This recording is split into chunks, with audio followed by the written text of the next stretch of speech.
बेटियां ज़हमत नहीं बल्कि रहमत होती हैं।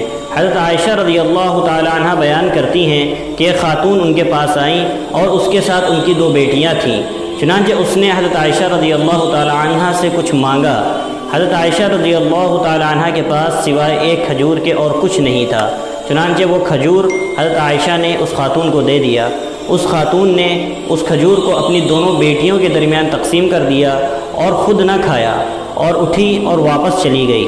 जब आप सल्लल्लाहु अलैहि वसल्लम तशरीफ़ लाए तो हज़रत आयशा रज़ियल्लाहु ताला अन्हा ने ये वाक़या आप सल्लल्लाहु अलैहि वसल्लम के सामने ज़िक्र किया तो अल्लाह के नबी सल्लल्लाहु अलैहि वसल्लम ने उस वक्त फ़रमाया, जो शख्स इन बेटियों के ज़रिए आज़माइश में डाला गया और उसने उन बेटियों के साथ हुस्न सलूक किया, अच्छा बर्ताव किया, तो कल क़यामत में ये बेटियां अपने वालिद के लिए, अपने बाप के लिए आड़ बन जाएंगी, यानी उसको जहन्नम से बचा लेंगी।